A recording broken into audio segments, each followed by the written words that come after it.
Be me. 25 years old, freelance photographer, living in Seattle, not doing National Geographic shoots or anything fancy, mostly product photography for local businesses and the occasional wedding. Rent a one-bedroom apartment in Capitol Hill, decent place, hardwood floors, big windows. Rent is only mildly crushing my soul. Upstairs neighbor is this woman, probably late 20s, who I've seen exactly 3 times in the 8 months I've lived here. Twice in the hallway where we did the awkward neighbor nod. Once at the mailboxes where she was struggling with a huge bag of dog food.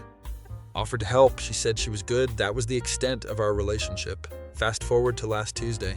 I'm editing photos from a shoot at this microbrewery. Deadline is tomorrow, everything's going fine. Around 9 p.m. I hear this weird sound from above. Like water running but louder than normal. Ignore it. Probably just her doing laundry or taking a shower. 10 minutes later the sound gets louder. Now I'm slightly concerned, but also I'm not trying to be that neighbor who complains about every little noise. Keep editing, drink my 3rd coffee of the evening. Then I hear what sounds like Niagara Falls directly above my bedroom.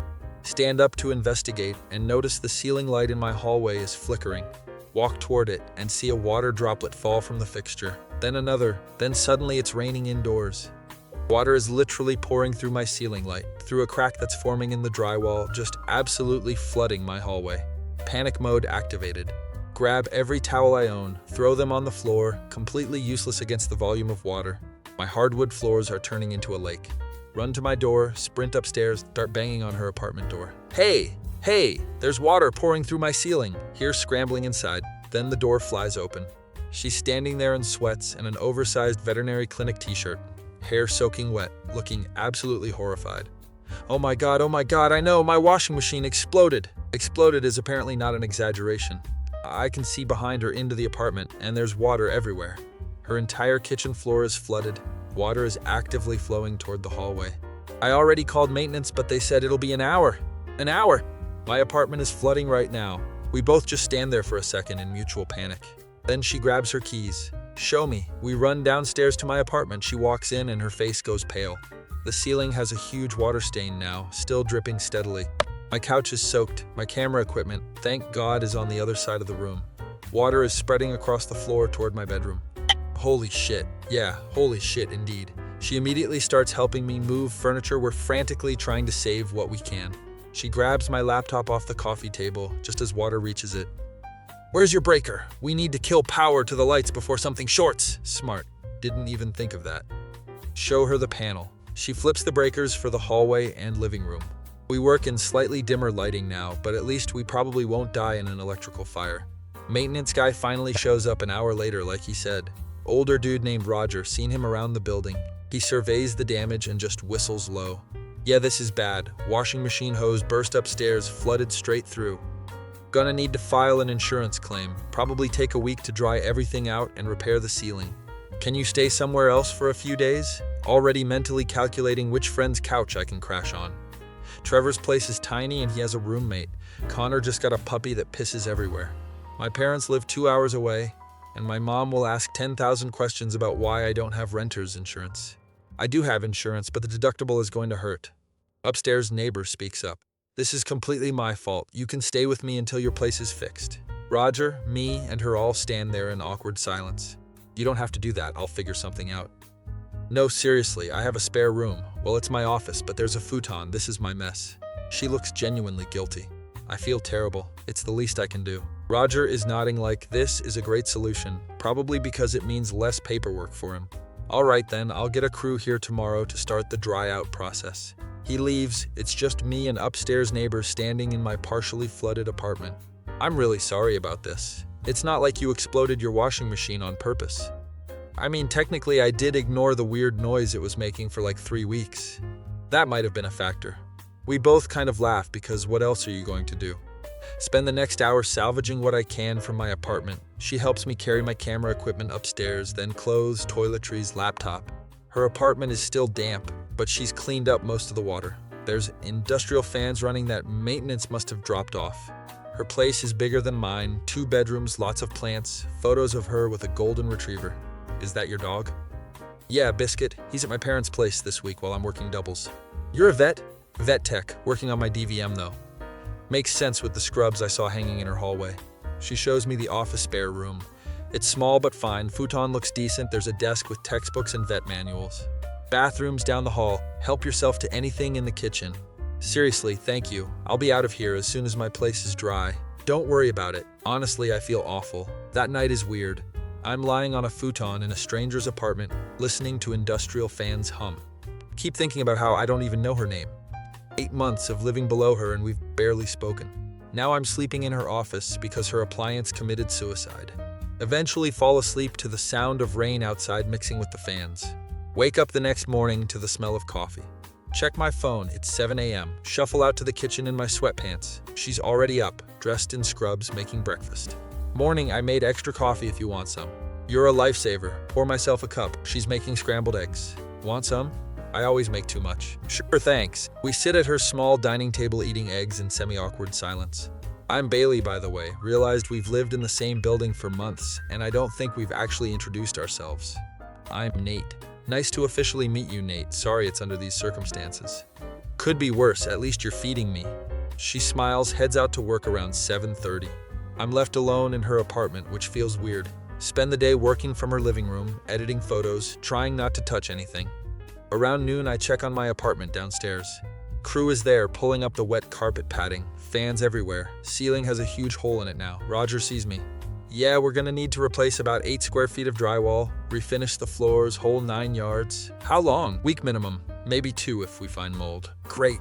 Text Bailey asking how long she actually meant by a few days. She responds immediately. As long as you need, seriously don't stress. That evening she gets home around 6. She looks exhausted. Rough day? Had to put down a 16-year-old golden retriever. Owner was a mess. I was a mess. Whole thing sucked. Damn. I'm sorry, that's brutal. It's part of the job, but it never gets easier. She collapses on the couch. I was going to make dinner, but I'm too tired to function. Remember, I have some photography money coming in tomorrow. I'll order pizza. Least I can do. You don't have to. You're letting me live here. It's literally the minimum. Order pizza. We eat on the couch watching some baking show she has on. She tells me about her day, the surgeries she assisted with, the puppy that ate a sock. I tell her about the bridezilla I photographed last weekend who made her flower girl cry. It's weirdly comfortable. This becomes the routine for the next few days. She goes to work early. I work from her apartment. She comes home tired. We have dinner and watch TV. Start to learn things about her. She's 27, grew up in Tacoma, wants to open her own veterinary practice someday. She runs every morning at 6 a.m. without fail. Insane person behavior. She's vegetarian but doesn't make it weird when I order pepperoni pizza. Has a younger sister who calls constantly to complain about their mom. Laughs at terrible puns, like genuinely loses it over the dumbest wordplay. I catch myself looking forward to her coming home, which is weird because I didn't even know her name a week ago. Friday night she comes home earlier than usual. My friend Natalie's having people over tomorrow. Want to come? Won't that be weird? You bringing your flood refugee? Natalie knows the story. She thinks it's hilarious. Everyone wants to meet you. Everyone? I may have mentioned the situation to a few people. How many people? My entire friend group and probably half the vet clinic. Great, I'm a story now. Sure, why not? I have nothing else going on considering I'm homeless. You're not homeless. You're displacement challenged. Saturday afternoon, we head to Natalie's place in Fremont. It's a house party, maybe 20 people, very casual. Natalie answers the door. She's short with bright red hair and immediately hugs Bailey. This must be the downstairs neighbor. Nate, yeah. I've heard so much about you. Come in, come in. She's already had a few drinks clearly. Bailey introduces me to people. There's Natalie's boyfriend, some other vet techs, random friends. Everyone is weirdly interested in the flood story. End up telling it multiple times. It gets more exaggerated each retelling. By the third version, the washing machine didn't just break, it exploded like a bomb. I'm standing in the kitchen getting a beer when this guy approaches. Tall, blonde, very German accent. You are the flood man, yes? Yeah, I am Klaus, I live in your building. 3rd floor, I hear about the flood from Bailey. Small world. She is very nice girl, you are lucky she helped you. Yeah, she's been great. He leans in conspiratorially. You know she talk about you before the flood. What? Ja, she say to Natalie. The photographer downstairs is cute, but I never talked to him. And then boom, flood, now you live together is like fate. He says this completely seriously, takes a sip of his beer, walks away. I'm standing there processing what just happened. Bailey thought I was cute before all this?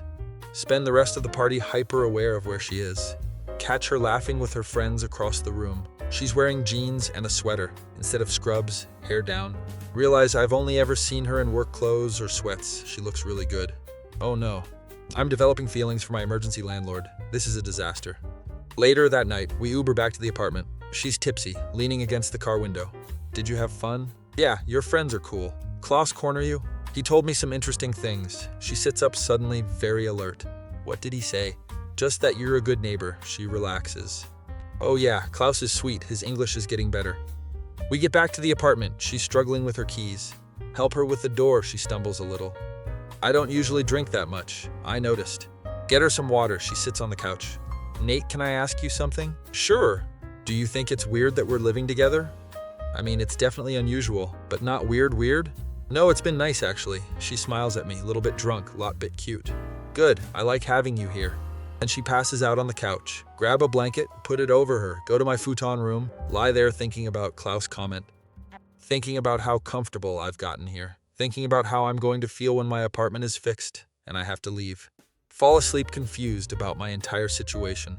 Sunday morning, she's embarrassed about falling asleep on the couch. Sorry, that was not my finest moment. You were fine, I've seen way worse. We're having coffee when my phone rings. It's my mom. Hey mom. Nate, I haven't heard from you in weeks. How are you? I'm good, just working. Are you eating properly? You sound tired. I'm eating fine. Bailey is trying not to laugh. My mom continues the interrogation. Are you still in that apartment? Have you met anyone? Any nice girls? Mom, I'm not having this conversation right now. I'm just asking. Your father and I worry. I'm 25. I'm fine. When are you coming to visit? Soon, I promise. Hang up to Bailey, full-on grinning. Nice girls? My mom thinks I'm gonna die alone. Aren't all moms like that? Probably. Later that day, Connor texts asking if I want to grab drinks. Invite him over instead since I'm still living in borrowed space. He shows up around 5. Connor is my friend from college, works in tech, recently grew a terrible mustache. Bailey's home when he arrives. She's studying at the dining table. Introduce them. So you're the upstairs neighbor who flooded him out? That's me, forever the villain of this story. Hey, you gave him a place to stay. That's pretty nice for someone who destroyed his apartment. They get along immediately. We're all hanging out in the living room when Bailey's phone rings. It's my sister. I should take this. Goes to her bedroom. Connor immediately turns to me. Dude. What? You're living with a cute girl who feels guilty about flooding your apartment. Your point? My point is this is literally a rom-com setup. It's not like that. You're telling me you haven't thought about it? Lied directly to his face. No, it's just a temporary arrangement. Uh-huh. Sure, and I'm sure you just happen to check when she's getting home from work. I don't do that. I totally do that. Whatever you say, man, but I'm calling it now. You two are going to end up together. You're insane. Bailey comes back from her room looking stressed. Everything okay? My sister, she's having drama with our mom again. Family stuff? Always. Connor leaves around 7, but not before giving me a knowing look. That night, Bailey and I are watching TV. She seems distracted. You all right? Yeah, just my mom wants me to come to Tacoma next weekend for my dad's birthday. That's nice. It would be, except she's going to spend the whole time asking why I'm not dating anyone and when I'm going to give her grandchildren. Ah, the classic parent interrogation. Exactly. We sit in silence for a minute. She turns to me suddenly. This is going to sound crazy. Okay, want to come with me and pretend to be my boyfriend? Record scratch. What? I know it's weird, but if I show up with someone, my mom will be so distracted she'll leave me alone about everything else. You want me to fake date you in front of your parents? When you say it like that, it sounds insane. It is insane, but will you do it? Should absolutely say no. This is a terrible idea. Nothing good can come from fake dating someone you're developing real feelings for. Sure, why not? Her face lights up. Really? Yeah, I mean, you're letting me live here. Least I can do is be your fake boyfriend for a day. You're the best, she hugs me. I'm hugging back, wondering what I just agreed to. Spend the next few days trying not to think about the fake dating thing. Bailey is excited, keeps mentioning details. Oh, we should probably figure out our story, like how we met.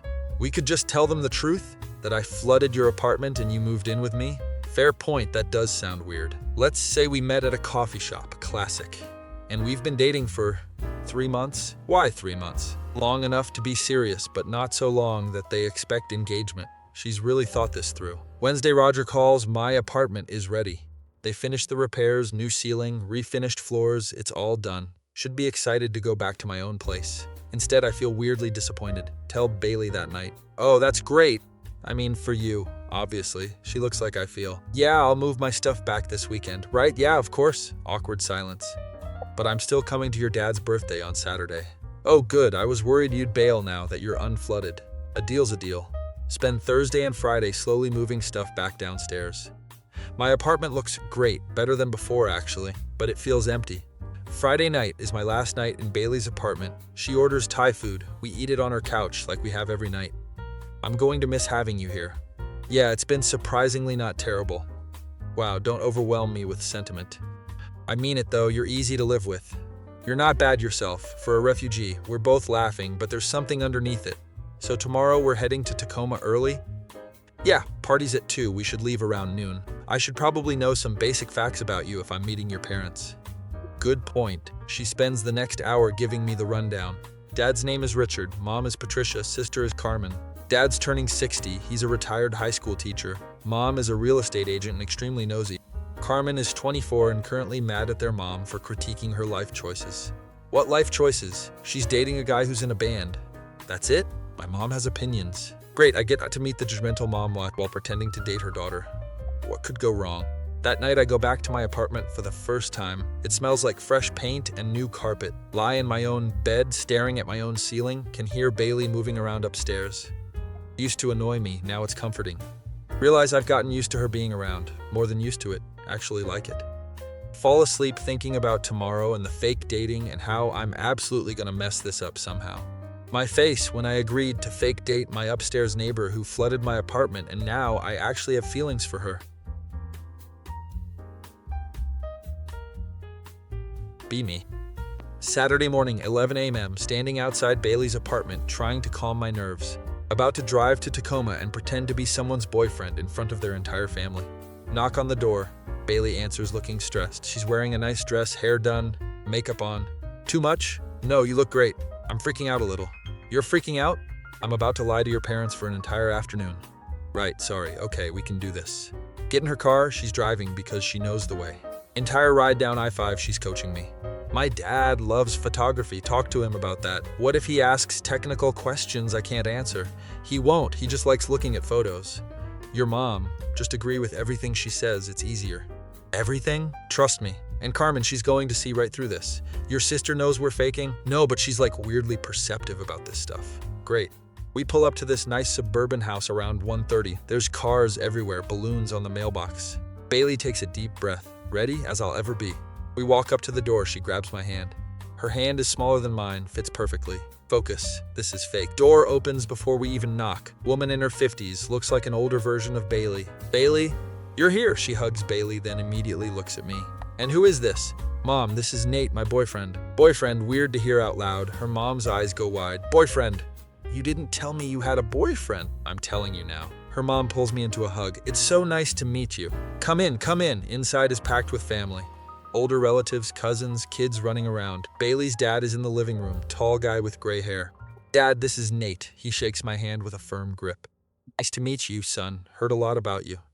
He hasn't heard anything about me because Bailey just invented me as her boyfriend 20 minutes ago, but okay. Nice to meet you too, sir.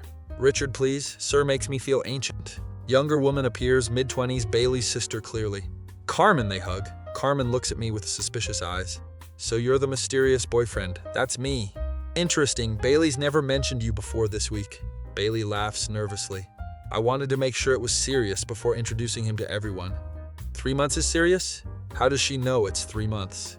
Bailey told me 3 months on the phone, Carmen explains, reading my confusion. Right, yeah, 3 months. Carmen is still staring at me like she's trying to solve a puzzle. I'll be watching you, she walks away. Bailey whispers, told you she's perceptive. Spend the next hour being introduced to approximately 1 million relatives. Bailey's aunt Linda, who keeps asking when we're getting married. Her cousin Michael, who works in insurance and won't shut up about liability coverage. Her grandmother, who's 90 and keeps calling me Nathan. Finally escape to the backyard where it's less crowded. Richard finds me. So Nate, Bailey mentioned you're a photographer? Yes, sir, Richard. Sorry, yes. What kind of photography? Mostly commercial stuff, product photography, some events. Ever thought about doing landscape work? I've dabbled. He shows me photos on his phone from a recent trip to Mount Rainier. They're actually pretty good. These are great. You've got a good eye for composition. His face lights up. Really? I just got this new camera, been trying to learn. We end up talking photography for 20 minutes. He's genuinely interested, asking questions, showing me more photos. Bailey's mom appears with a plate of food. Nate, you need to eat. Are you eating enough? You look thin. Mom, he's fine. I'm just saying a man needs to eat. She disappears back inside. Bailey looks apologetic. Sorry, she's a lot. It's fine. She reminds me of my mom. Cake time happens. Everyone sings happy birthday. Richard makes a speech thanking everyone for coming. Mentions how nice it is to see Bailey happy, and with someone she squeezes my hand under the table. Feel guilty about the lie. These are nice people, and we're deceiving them. After cake, Carmen corners me in the kitchen. So how did you two really meet? Coffee shop, like Bailey said. Uh-huh. And which coffee shop? Shit. The one near her apartment. She works on the other side of town. Why would she go to a coffee shop near her apartment? This girl is too smart. I mean, she was visiting the neighborhood. I was there. We started talking. About what? Coffee, life, photography, the usual. She's not buying it, but she drops it. Look, I don't know what's really going on, but Bailey seems happy, so I'm not going to push. But if you hurt her, I have 3 brothers-in-law who are very protective. Bailey doesn't have 3 sisters. Cousins, same thing. She walks away, leaving me slightly terrified. Later in the afternoon, people start leaving. We're helping clean up when Bailey's mom pulls us both aside. Stay for dinner. I'm making pot roast. Mom, we should probably head back. Nonsense, you just got here. Bailey looks at me helplessly. We can stay for dinner, her mom is thrilled. Dinner is me, Bailey, her parents, and Carmen. Everyone else has left. It's more intimate and therefore more pressure. Patricia asks a million questions. So Nate, where did you grow up? Olympia moved to Seattle for school. And your parents, what do they do? My dad's an accountant, mom's a teacher. Oh, how wonderful. And do you have siblings? One brother lives in Portland. Are you close? Fairly close, yeah. She nods approvingly. Richard jumps in. So what are your intentions with my daughter? Bailey chokes on her water. Dad, what? I'm allowed to ask. Scramble for an answer. I care about Bailey a lot. We're just seeing where things go. Good answer, he says, smiling. After dinner, we finally escape. Drive back to Seattle in the dark. Bailey is quiet. I'm sorry about all that. It's fine, your family's nice. My mom was interrogating you. Could have been worse. Thank you for doing this seriously. No problem. Get back to the apartment building around 9. Walk her to her door. So I guess this is it. Back to being regular neighbors. Yeah, I guess so. We're standing in her doorway. She's looking at me with this expression I can't read. Nate, can I ask you something? Sure. Did today feel weird to you? Weird how? Like pretending to be together, did it feel wrong? Honestly? Yeah, it felt surprisingly natural. She nods slowly. Yeah, that's what I thought too. We stand there for a moment. She leans in slightly. I lean in too. Then her phone rings. Moment broken. She checks it. It's my sister. You should get that. Right, yeah. Good night, Nate. Good night, Bailey. Go to my apartment. Lie in bed staring at the ceiling. Think about how we almost kissed. Think about how this fake dating thing has made everything more complicated. Think about how I definitely have real feelings for her. Monday morning, I'm editing photos when Connor texts. How was the fake dating thing? Complicated. Details. Call him, explain the whole weekend, the parents, the almost kiss, all of it. Did you need to just tell her how you feel? I can't do that. Why not? Because we're neighbors, it'll be weird if she doesn't feel the same way. From what you're telling me, she definitely feels the same way. You don't know that. The almost kiss wasn't enough evidence. He has a point. I'll think about it. Don't think too long, someone else might swoop in. Spend the rest of the week being a coward. See Bailey in the hallway twice. Both times we do the awkward small talk. Hey, how's work? Good, busy you? Same, lots of editing. Cool, well, see you around. It's painful. Thursday evening, there's a knock on my door. It's Klaus from upstairs. Nate, I need favor. What's up, Klaus? My sister, she visit from Germany next week. I want to make American dinner, but I don't know what to make. I'm probably not the best person to ask about cooking. But you are American. You know what Americans eat, yes? I guess? Good, you help me make hamburgers tomorrow? Somehow I agree to help Klaus make burgers. Friday evening, I'm in Klaus's apartment, which is very German. Everything is organized. There's beer stains on the shelf, a cuckoo clock. Okay, first we make the patties. Klaus has bought the nicest ground beef I've ever seen. In Germany, we take cooking serious. We're forming patties when Bailey walks by in the hallway. Klaus sees her through his open door. Bailey, come help us. She pokes her head in. What are you guys doing? Making hamburgers for my sister. Klaus, you don't have to yell. I'm right here, she joins us. Suddenly we're a trio making burgers. Klaus is very particular about the patty size. Must be 1 centimeter thick, no more, no less. Klaus, they don't have to be perfect. In Germany, we don't do imperfect. Bailey is laughing at his seriousness. We're all in the kitchen, the radio is playing. Klaus is teaching us a German drinking song. It feels domestic and nice. Burgers are finally done. Klaus makes us stay and eat them. You help cook, you must eat. We sit at his table, eating the most precisely made burgers I've ever had. Klaus tells us about his sister. She is engineer, very smart, but she doesn't understand why I live in America. Why do you live in America? In Germany, everyone is always on time, always following rules. Here, people are more relaxed. Plus, I like the coffee better here. Bailey and I exchange a look. Klaus, you just described why everyone thinks Americans are disorganized. Exactly. Is wonderful. After dinner, we help him clean up. Bailey and I end up walking down the stairs together. That was fun. Yeah, Klaus is a character. He asked me about you earlier this week. What did he ask? If we were dating for real. What did you say? I told him it was complicated. We're at her door now. Is it? Is what? Complicated, she looks at me. I don't know, is it? We're doing that thing where we talk around what we actually mean. Bailey, her phone rings again. Sorry, it's the clinic. I have to take this, she answers. Her face changes. What? When? Okay, I'll be right there. Hangs up. Emergency at the clinic. Dog got hit by a car. I need to go. Do you need help? No, I'll see you later. She rushes off. Stand in the hallway feeling frustrated. Every time we get close to actually talking about this, something interrupts. Saturday, I decide to stop being a coward. Text Bailey, want to get coffee when you're free? She responds an hour later. Busy at clinic all day, rain check. Sunday, same thing. Monday, she's working doubles. By Tuesday, I'm convinced she's avoiding me. Trevor comes over Tuesday evening. Do you look like shit? Thanks. What's going on? Explain the whole Bailey situation. So let me get this straight. You have feelings for her. You think she has feelings for you, but you're both too scared to actually talk about it. Pretty much. That's the dumbest thing I've ever heard. Helpful. I'm serious. Just go upstairs and tell her. What if she doesn't feel the same way? Then you'll know and you can move on. But we're neighbors. So? Worst case scenario, it's awkward for a few weeks. Best case scenario? Best case scenario, you're dating the girl who flooded your apartment and you live happily ever after. He makes it sound so simple. Fine, I'll talk to her. When? Soon. Tonight, Trevor. Tonight, or I'm going up there myself and telling her. He would absolutely do that. Okay, tonight. He leaves around 8. I spend an hour psyching myself up. Finally, around 9:30, I go upstairs. Stand outside her door for a full minute before knocking. She opens the door in pajamas, hair wet from the shower. Nate? What's wrong? Nothing's wrong, can we talk? Yeah, of course, come in. Her apartment smells like her shampoo. We sit on the couch. So what's up? Suddenly forget every speech I prepared. I've been thinking about the whole fake dating thing. Oh, and I realized something. What's that? It didn't feel fake to me. She's quiet. Bailey, I like you, actually like you, and I know we're neighbors and that could make things weird, but I can't keep pretending I don't have feelings for you. More silence. Starting to panic that I completely misread the situation, then she smiles. I was wondering when you were going to figure that out. Wait, what? Nate, I've had a crush on you since you moved in, but you never talked to me. Because I'm awkward and didn't know what to say, so when you offered to let me stay here, I was terrified but also excited because it meant I'd actually get to know you. And the fake dating thing was maybe not entirely selfless. We're both laughing now. So we're idiots. Complete idiots. Should we try this for real then? The dating thing? Yeah, she moves closer. I think we should. This time when we lean in, there's no phone call.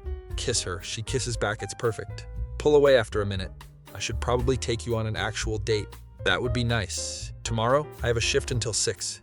7 p.m. then I'll pick you up. From upstairs, it's the thought that counts. She laughs, kisses me again. Spend the rest of the evening talking about how she noticed me when I moved in. About how I thought she was cute when I saw her with the dog food. About how we both spent months being too scared to say anything. Leave around midnight, walk down to my apartment in a daze. Text Trevor. You were right, he responds immediately. About time. Wednesday evening, our first real date. I pick her up from her apartment. She's wearing a dress. I'm in actual nice clothes for once. You clean up nice. So do you. Take her to this Italian place in Queen Anne. It's romantic. Candles on the table, violin music playing. We're sitting across from each other and it feels different from all the times we had dinner at her place. This is weird, right? So weird. Good weird? The best weird. We talk about everything. She tells me about vet school applications. I tell her about wanting to do more artistic photography. Somewhere between appetizers and entrees, it hits me. This is it. This is the person I want to be with. After dinner, we walk around the neighborhood, end up at Cary Park overlooking the city. Seattle's skyline is lit up, Space Needle glowing. I can't believe we wasted so much time being awkward neighbors. At least we're here now, she leans against me. So what happens now? Well, we're dating, so I guess we do dating stuff. Like what? Dinner, movies, annoying our neighbors with how cute we are. We're already neighbors, even better. Drive back to the building, walk her to her door.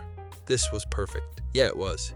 Kiss her goodnight. Go downstairs to my apartment. Can hear her moving around above. Smile because now I know exactly what she's doing. Probably getting ready for bed, checking her phone, maybe thinking about me. Text her. Still thinking about tonight. Hear her phone buzz upstairs. She responds, me too. Another text. Want to have breakfast tomorrow? Your place or mine? Yours, your coffee maker is better. 7 a.m. Perfect. Fall asleep happy. Thursday morning, she knocks on my door at 7. She's in scrubs, ready for work. I make coffee. We have toast and eggs. It's domestic and comfortable. I could get used to this. Good, because I'm going to be showing up at your door a lot now. She leaves for work. I start editing photos. Around lunch, my mom calls. Nate, I have news. What's up, Mom? Your father and I are coming to Seattle this weekend. Oh no, why? Can't we visit our son? Of course, but you usually give more notice. It was spontaneous. We want to see you. Great, parents visiting. Okay, when are you getting here? Saturday morning, we'll take you to lunch. After we hang up, I text Bailey. My parents are visiting this weekend. That's nice. They're going to want to meet you. Oh, too soon? No, it's fine. I met yours. That was different. We were fake dating. So now we're real dating and it's scarier? Exactly. We'll figure it out. Saturday, my parents show up at 11 a.m. My mom immediately hugs me. You look thin. Are you eating? Yes, Mom. Let me see your apartment. She inspects everything. Comments on my lack of decoration. You need plants. And some art on these walls. My dad is more relaxed. Place looks fine, son. Don't let her redecorate. We go to lunch at this seafood place on the waterfront. Mom is asking a million questions. So are you seeing anyone? Here we go. Actually, yeah, I am. Her eyes light up. What? Who? Tell me everything. Her name's Bailey. She's a vet tech. She lives in my building. How long have you been dating? Officially? A few days. Unofficially? It's complicated. Dad laughs. It's always complicated at your age. Mom wants to meet her immediately. Can she join us for dinner? Text Bailey frantically. She responds, I'm working until 7, but I can do 8. She can meet us for dinner at 8. Mom is thrilled. Spend the afternoon showing my parents around Seattle. Pike Place Market, the waterfront, random tourist stuff. At 8, we meet Bailey at a restaurant in Capitol Hill. She shows up in a nice dress, hair done. My mom loves her immediately. Bailey, it's so nice to meet you. They hug like old friends. Dinner is actually fun. Bailey charms my parents effortlessly. Tells them about vet school, her family, how we met. Leaves out the part where she flooded my apartment. We were neighbors who became friends and then more. Technically true. My mom is asking about her intentions, her future, everything. Dad asks about her dog. They're grilling her, but she handles it perfectly. After dinner, my parents head back to their hotel. Mom pulls me aside. I like her. Don't screw this up. Thanks for the confidence, Mom. Bailey and I walk back to the building. Your parents are sweet. My mom was interrogating you. All moms do that. You handled it better than I did when I met yours. That's because I wasn't fake dating you in front of mine. We're at her door. Want to come in? Yeah. End up on her couch, her head on my shoulder. This is nice. What is? This us, being able to do this without pretending. Yeah, it is. Her phone buzzes. It's Carmen. My sister wants to know if you're my real boyfriend now, or if I'm still lying. What did you tell her? The truth that we were faking it, but now it's real. How'd she take it? She said she knew something was off and she's glad I finally made a move. You made a move? I offered to let you stay here after the flood. That was disaster relief, not a move. It was both. Spend the weekend with my parents and Bailey. They all get along perfectly. Mom takes Bailey shopping, which apparently went well. Dad and I do the photography walk he wanted. Sunday evening, they head home. We like her son. She's good for you. Thanks, Dad. Don't wait too long to figure things out. Your mother is already planning your wedding. Dad, I'm 25. I'm just warning you. After they leave, Bailey comes over. So that went well. My mom already loves you more than me. That's impossible. You don't know my mom. We order pizza, watch a movie on my couch. Halfway through, she says, I'm really happy. Yeah, this whole thing started because of a flood and now I can't imagine not being with you. I feel the same way. Even though I destroyed your apartment, especially because you destroyed my apartment. She kisses me. Best flood ever. My face when my upstairs neighbor flooded my apartment and now we're actually dating.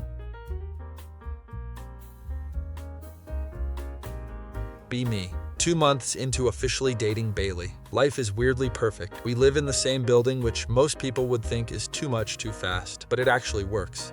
She comes down to my place most nights after work. We have dinner, watch shows. She usually ends up falling asleep on my couch.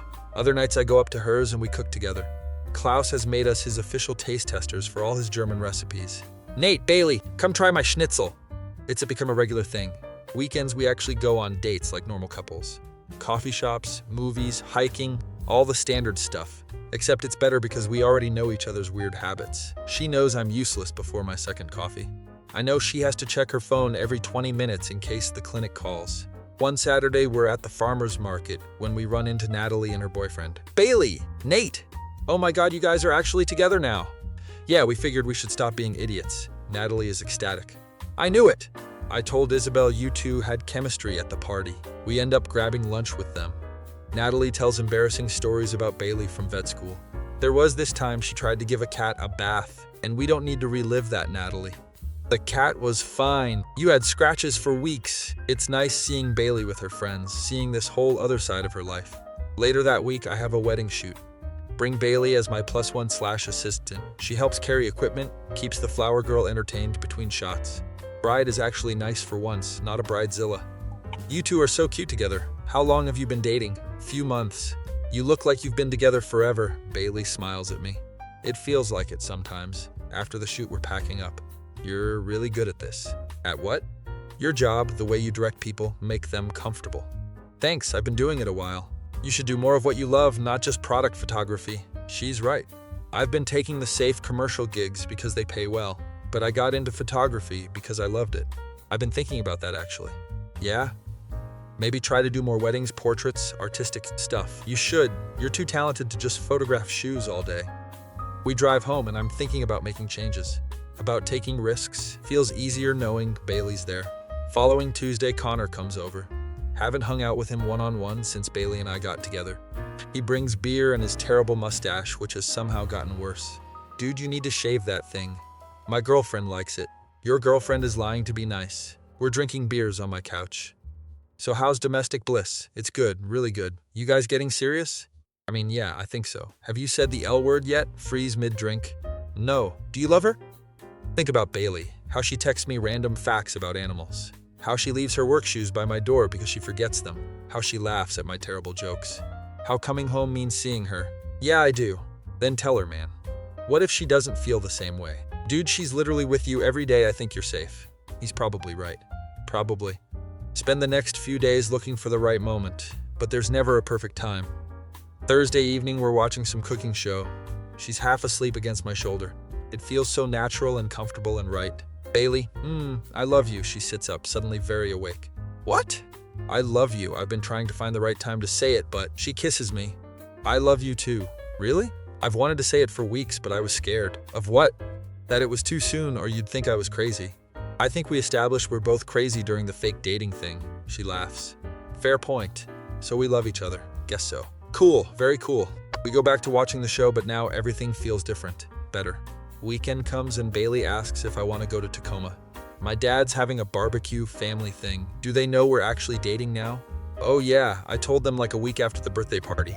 What did they say? My mom said she knew we were really together the whole time. How? Quote, you can't fake the way he looks at you. We drive down Saturday morning. This time there's no pretending, no made-up story. Just us. Richard is grilling burgers when we arrive. Nate! Good to see you again. You too, Richard. Still treating my daughter right? Trying my best. Patricia hugs us both. I'm so glad you two figured it out. I was worried after the party. Worried about what? That you were both too stubborn to admit you liked each other. Bailey's entire family apparently knew we had feelings for each other before we did. Carmen shows up with her band boyfriend. He's actually nice, despite having a man bun. Nate, this is Jonah. We shake hands. Carmen talks about you, said you're a photographer. Yeah, mostly weddings and commercial stuff. We're looking for someone to shoot our band photos if you're interested. Sure, I can do that. Carmen mouths thank you across the yard. Apparently their mom is less judgmental now that Bailey is dating someone stable. Takes the heat off Carmen and the musician. Afternoon is nice, burgers and family, and Bailey's little cousins running around. One of them asks if we're getting married. Bailey nearly spits out her drink. We've only been officially dating for 2 months. The cousin, who's maybe 8, looks confused. But you love each other, right? Yes. Then you should get married. Kid logic is too simple and also terrifying. Later, Patricia pulls me aside.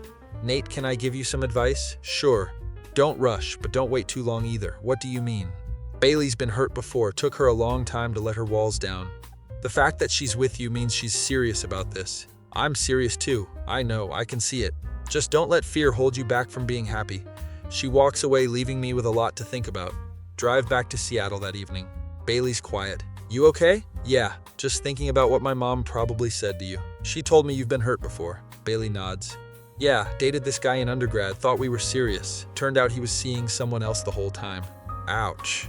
It was brutal. Took me a long time to trust anyone after that. Is that why you never talked to me before the flood? Partly I was also just awkward, but mostly scared. Reach over and hold her hand. I'm not him. I know, that's why I let myself fall for you. We drive the rest of the way in comfortable silence. Following week, things shift at work. I get an email from a gallery in Pioneer Square. They saw my Instagram, want to show some of my artistic work. It's a small show, just a few pieces, but it's a start. Tell Bailey that night. That's amazing. Which pieces? Probably the Seattle City series I did last year. Those are beautiful. You've seen them? Of course, I stalked your Instagram before we even talked. Creep. You stalked mine too, don't lie. She's right. Spend the next couple weeks preparing for the show. Bailey helps me select and frame photos. She has a good eye for this stuff. This one should go first. It draws people in. You sure? Trust me. Opening night is on a Friday. I'm nervous as hell. Bailey shows up looking amazing in a black dress. You look incredible. Thanks. You clean up nice too. Connor and Trevor are there. Trevor brought his new girlfriend. Connor's still single but chatting up the gallery owner. Natalie and Isabel show up. Even Klaus comes, brings German beer as a gift. This is very good, your art. Thanks, Klaus. Bailey, she told me you were talented. She was right. My parents drove up as a surprise. Mom cries looking at my photos. I'm so proud of you. Dad buys 2 prints for the house. Bailey's holding my hand the whole night. See? I told you this was what you should be doing. Thank you for pushing me. That's what I'm here for. Sell 3 pieces that night. Not a lot of money, but it feels validating. Like maybe I can actually do this.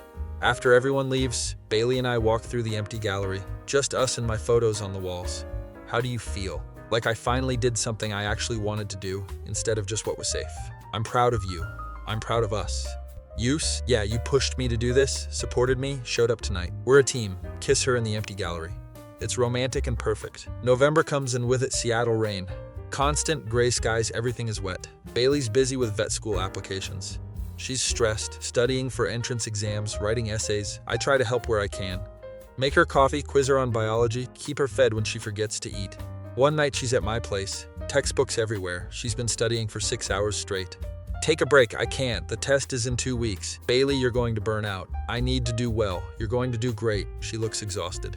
What if I don't get in anywhere? Then you apply again next year. I can't wait another year. I'm already behind. Behind who? Everyone I should have applied right out of undergrad. Pull her away from the books. Listen to me. You're doing amazing. You're going to get in somewhere, and if you don't, we'll figure it out together. She tears up. I'm just scared. I know, but you're not alone in this. We sit on the couch. She cries a little. I hold her. Thank you for being here. Always. Test day comes and goes. She thinks she did okay, but won't know for a while. Waiting for results is torture for her. December hits, and suddenly it's the holidays. What are you doing for Christmas? Usually go to my parents'. You. Same Tacoma. Want to do Christmas Eve together before we both leave? Like our own Christmas? Yeah. Just us. I'd love that. Christmas Eve we exchange gifts at my apartment. I got her a nice camera bag for all her vet school materials. She opens it and laughs. You got me a bag for the school I might not even get into. Positive thinking. She hands me a wrapped box. Inside is a vintage film camera. For your artistic side, it's perfect. Bailey, this is amazing. I figured you could use it for personal projects. Kiss her. Best Christmas Eve ever. Spend the evening watching Christmas movies, eating cookies Bailey made. We're on the couch when she gets a notification on her phone. Her face goes white. What is it? Email from the University of Washington. Vet school, she nods. Can't open it. Want me to look? No, I need to. She opens the email, reads it, starts crying, panic. What happened? She shows me the phone. Dear Bailey Martinez, we are pleased to offer you admission. She got in. You got in. I got in. Hug her. She's laughing and crying. You did it. I can't believe it. We celebrate with champagne, calling her parents, calling everyone. Her mom is screaming on the phone. Natalie starts a group chat that's just celebration emojis. Klaus comes down when he hears the noise. What is happening? Bailey got into vet school. This is wonderful. I get more beer. He disappears and returns with German beer for everyone in the building. Impromptu party in the hallway. Klaus, me, Bailey, random neighbors, everyone congratulating her. Later, when everyone's gone home, we're back in my apartment. I'm so proud of you. I couldn't have done this without you. Yes, you could have. You're brilliant. Maybe, but it was easier with you here. I'll always be here. Promise? Promise. New Year's comes and we spend it at a party Natalie throws. Midnight hits. We kiss. This is our year. Yeah, you're starting vet school. My photography's taking off. We're together. What more could we want? Nothing. This is perfect. January is busy. Bailey's preparing for school. I'm getting more gallery interest. We're both stressed but happy. One Saturday in late January, we're walking through Pike Place Market, browsing stalls, drinking coffee, being tourists in our own city. She stops at this flower stall. These are beautiful. Buy her a bouquet. You don't have to. I want to. We're walking when my phone rings. It's a gallery in Portland. They want to show my work. It's a bigger deal than the Seattle show. Tell Bailey. That's amazing. When? March. I'll be there. You'll be busy with school. I'll make time. This is huge. February is Bailey's last month before vet school starts. She's nervous but excited.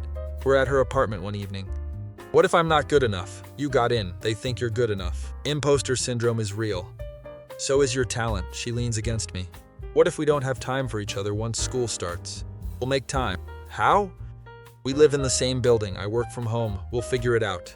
You're very confident about this. Because I know we'll make it work. How are you so sure? Because I love you and I'm not going anywhere. She kisses me. I love you too. March comes and with it, the Portland show. Bailey drives down with me despite having exams that week. Opening is bigger than Seattle. More people, actual art critics, buyers. I sell 6 pieces, get written up in a local art blog. Gallery owner wants to rep me for future shows. It's surreal. After the show, Bailey and I get drinks. How does it feel? Like I'm actually doing it, like this might really work. I'm so happy for you. Thank you for being here. Where else would I be? Drive back to Seattle late that night. Both exhausted but happy. We're doing it. Doing what? The things we actually want to do together. Yeah, we are. April brings cherry blossoms and rain. Bailey's deep into vet school. Some nights I don't see her because she's studying, but we make it work. Lunch together between her classes. Coffee dates at 6 a.m. before she has anatomy lab. Late nights where she falls asleep studying on my couch. One Saturday in May, we're hiking. Finally have a day off together. We're at Rattlesnake Ledge. View is incredible. Sitting on a rock overlooking the lake. I've been thinking. About what? About us, about the future. Okay, I know we've only been officially together for 8 months. Yeah, but I've never been more sure of anything. Pull out a small box from my jacket. Her eyes go wide. Nate, Bailey Martinez, will you marry me? She's crying. Are you serious? Completely serious. We met because I flooded your apartment. Best flood ever. Yes, yes, yes. Put the ring on her finger. Kiss her on a mountain with the whole world spread out below us. I can't believe you proposed on a hike. Would you have preferred a restaurant? No, this is perfect. Good, because I've been carrying that ring for 3 miles. She laughs, kisses me again. When did you know? Know what? That you wanted to marry me. Probably when you let me stay in your apartment after destroying mine. That was guilt. It was kindness, and I fell for you then. I fell for you when you helped move my couch during the flood. So we both fell in love during a disaster. Seems fitting. We hike back down engaged. Can't stop looking at her ring. Can't stop smiling. That evening we call everyone. My parents are thrilled. Mom is already planning the wedding. Bailey's parents are excited. Patricia says she knew this would happen. Carmen texts, finally, took you long enough. Connor and Trevor take us out to celebrate. Klaus makes a toast in German that we don't understand but appreciate. Natalie cries happy tears. I knew at that party. I knew you two were meant to be. We're at our favorite bar in Capitol Hill. All our friends around us. Bailey leans in. Happy? Incredibly. Me too. Think about it, if your washing machine hadn't broken, we'd still be awkward neighbors who never talked.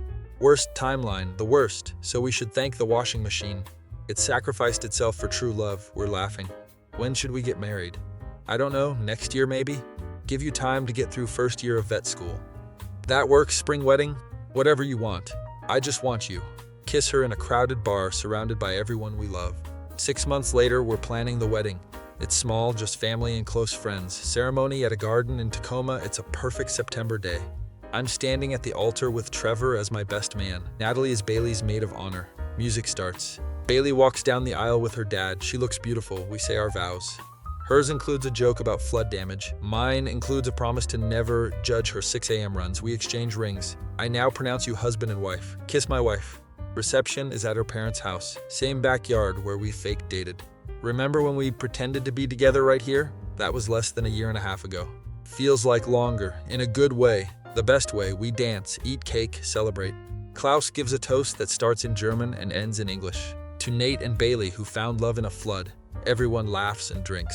Connor's toast, to my friend who finally stopped being an idiot. Carmen's toast to my sister who's been in love since she saw Nate move in but was too stubborn to say hi. My dad's toast to finding the right person when you least expect it.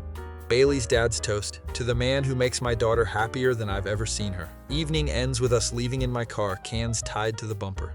Drive back to Seattle, to our apartment. We decided to keep both places, use one as my studio, live in the other. Mrs. Bailey, I'm keeping Martinez. Mrs. Bailey Martinez. Better. We're in the elevator going to the second floor to her place to our place. Can you believe this is our life? Which part? All of it. We met because of a flood, fell in love while living together, now we're married. When you put it that way, it sounds insane. It is insane. But perfect. Get to the apartment, carry her over the threshold. She's laughing. We're doing this. Set her down inside, our home. I love you. I love you too. Spend our first night as a married couple in the same building where it all started, where a washing machine broke and changed everything, where we were strangers who became neighbors, who became friends, who became everything. Fall asleep next to my wife, my best friend, the woman who flooded my apartment and won my heart. Wake up next morning and she's already up. Can hear her in the kitchen making coffee. Get up, join her. Morning husband, morning wife. We drink coffee and plan our day. Just like we've done 100 times before. Except now we have rings. Except now it's forever. What should we do today? I don't know. Maybe flood the apartment for old time's sake? Let's not. Probably for the best, we laugh. This is our life now. This is our story. It started with water pouring through my ceiling. It ended with forever, and honestly, I wouldn't change a single thing. That feeling when your upstairs neighbor floods your apartment and you end up marrying her.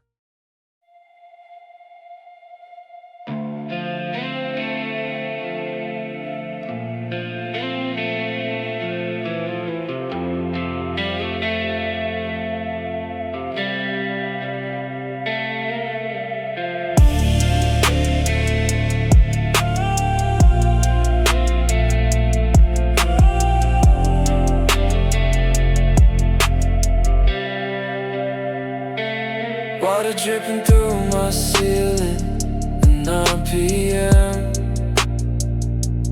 Upstairs neighbor racing down with apologies again. Said her washing machine exploded overnight. Offered me her spare room, said she'd make it right. Strangers living in the same old building, never spoke until disaster hit. Never knew. Found love in a flood. Coffee every morning, turn it into us. Fake dating at a family dinner. Made it real when hearts got clearer. Found love in a flood. 3 months pretending just to fool her mom, holding hands and making up a story we've been on. But somewhere between the acting and the truth, I fell for the girl who lived above my roof. Water damage led to this. Late night conversation.